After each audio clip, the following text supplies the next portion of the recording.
بھی کل میں ایک پروگرام وہ مجھے کسی نے بتایا کہ وہ لائیو شو میں ایک دم وہ ڈاکٹر عامر لیاقت صاحب جذباتی ہو کے چلے گئے. ٹھیک ہے وہ ان کا اپنا مسئلہ ہے, مجھے کسی کی ذات یا شخصیت سے وہ نہیں, لیکن جو ایک وہ پھر میں نے بھی دیکھا جب وہ خبریں پھیلتی ہے تو ہم نے بھی یوٹیوب پہ دیکھا وہ جو اتنا سینسیٹیو بنا لیا اس مسئلے کو.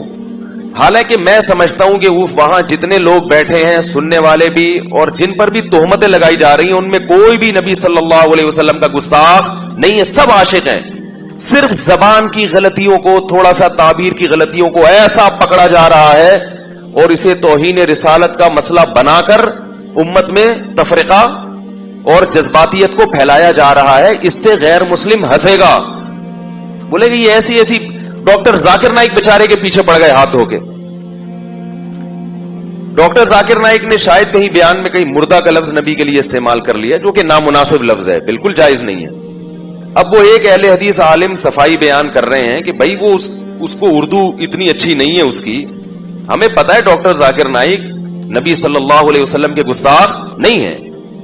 اگر نبی سے نفرت کرتے تو اسلام کی اتنی تبلیغ کیوں کر رہے ہوتے وہ بیچاروں کو اردو صحیح, میں بھی ان سے ملا ہوں نا, اردو میں تھوڑی کمزوری ہے ان کے. تو ایک لفظ ان کی زبان سے ایسا نکل گیا, اب پوری دنیا نے توپوں کا رخ معاف کرنے کے لیے تیار نہیں. اتنا زیادہ جذباتی ہونے کی یہ نبی صلی اللہ علیہ وسلم کی تعلیمات نہیں ہے, بلکہ حدیث میں ہمیں ملتا ہے کہ ایسی غلطیاں ہوئی ہیں صحابہ سے بھی اور ان کو معاف کیا گیا ہے, کیونکہ ان کی نیت توہین کی نہیں تھی. دیکھو نبی سے بڑی توہین تو اللہ کی توہین ہے نا. کوئی اللہ کی توہین کرتا ہے, یہ کتنی بڑی توہین ہے.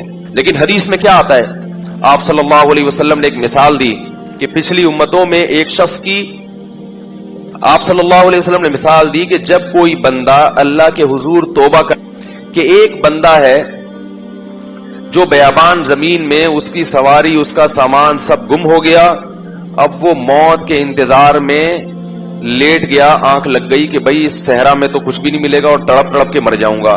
آنکھ کھلتی ہے تو اس کے فوراً سواری اس کے سامنے, پانی سب کچھ. خوشی سے وہ اتنا خوش ہوتا ہے, کہتے ہیں اللہم انت عبدی وانا ربک, اے اللہ تو میرا بندہ اور میں تیرا رب. خوشی بہت زیادہ ہے. بولنا یہ چاہ رہا تھا کہ میں تیرا بندہ تو میرا رب, نکلا کیا اس کے منہ سے؟ شکر ہے اس وقت ویڈیو کیمرے ایجاد نہیں ہوئے تھے اور یوٹیوب, ورنہ اس کی ویڈیو بنا کے لوگ ڈال دیتے اور اس پہ کفر کے فتوے کہ اس نے اللہ کی توہین کی. بھائی انسان ہے یار, کتنا بڑا بظاہر کفر ہے یہ. اللہ کو اپنا بندہ کہہ دینا, اس سے بڑا کوئی جرم دنیا میں ہو سکتا ہے؟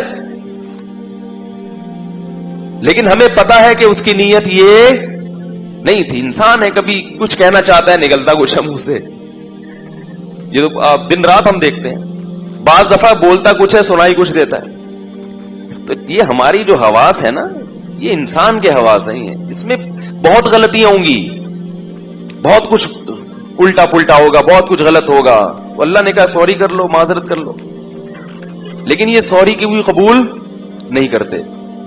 تو یہی مسئلہ ہے کہ جب وہ اللہ کے بارے میں کہہ رہے اے اللہ تو میرا بندہ میں تیرا رب, آپ نے فرمایا اخطا من شدت الفرح, اتنا خوش ہو گیا تھا کہ بیچارے کی زبان سے غلط الفاظ نکل گئے. پھر آگے حدیث میں یہ بھی نہیں ہے کہ کریکشن کی یا نہیں کی, بس ہو گیا تو ہو گیا. مطلب یہ کہ اللہ کو تو پتا ہے کہ میں کیا کہنا چاہتا ہوں. تو اسی طرح ڈاکٹر ذاکر نائک بیچارے نے اگر یہ کہہ دیا مردہ کا لفظ, جو غلط ہے, نہیں کہنا چاہیے, لیکن ہمیں پتا ہے کہ ڈاکٹر ذاکر نائک رسول اللہ صلی اللہ علیہ وسلم کی توہین کے مرتکب, اس کو اتنا سینسیٹیو مسئلہ بنا لیا کہ بھائی ہم تو پروگرام بھی نہیں کرتے اور یہ اور وہ, اس پہ نعرے بھی لگ رہے ہیں. تو یہ مسئلہ ٹھیک ہے, ہم نہیں کہتے کہ ممکن ہے آپ نے عشق رسول میں ہی یہ کیا ہو, کسی کی نیتوں پہ ہم شبہ نہیں کرتے, مگر بہرحال یہ علمی لحاظ سے اور سنجیدہ لوگوں سے اگر آپ رائے لیں گے تو کوئی بھی اس طرز عمل کو پسند نہیں کرے گا. اور میں اس پہ بات اس لیے کر رہا ہوں کہ یہ ہماری قوم کا ایک مزاج ہے, یہ صرف ایک پروگرام کی بات نہیں ہے. بہت سی چیزیں تو گستاخی ہوتی بھی نہیں ہے, پھر بھی ان کو پکڑ کے بیٹھ جاتے ہیں.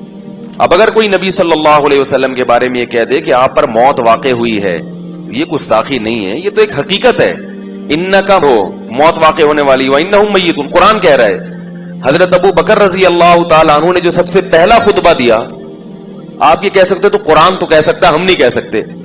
حضرت ابو بکر نے نبی صلی اللہ علیہ وسلم کی وفات کے بعد جب پہلا خطبہ دیا ہے، صحابہ بہت پریشان تھے کہ بھئی نبی پر موت واقع ہو گئی، نبی دنیا سے چلے گئے، تو ہم کیسے، یعنی وہ تو بہت سے لوگ ارتداد کی طرف جا رہے تھے.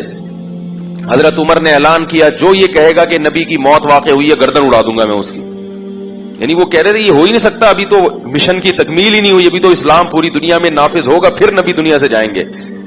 حضرت ابو بکر کھڑے ہوئے اور خطبہ دیا، یا ایھا الناس من کان منکم یعبد محمدا فإن محمدا قد مات.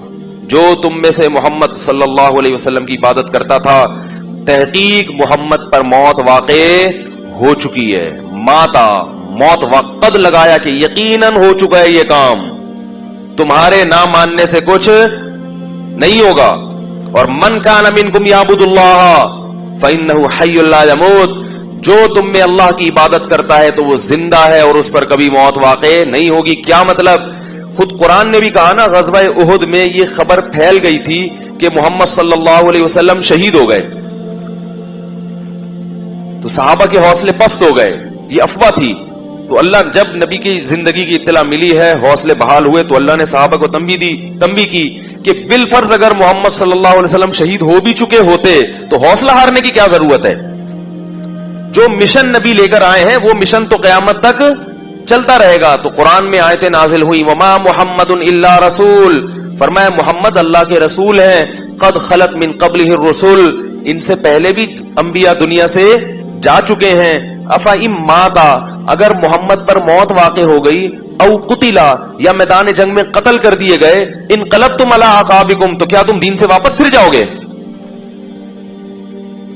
کیا مطلب؟ اگر یہ کام بالفرض ہو بھی گیا، آپ خود سے آپ پر موت واقع ہو جائے یا آپ کو قتل کر دیا جائے، تو تم نے دین سے واپس.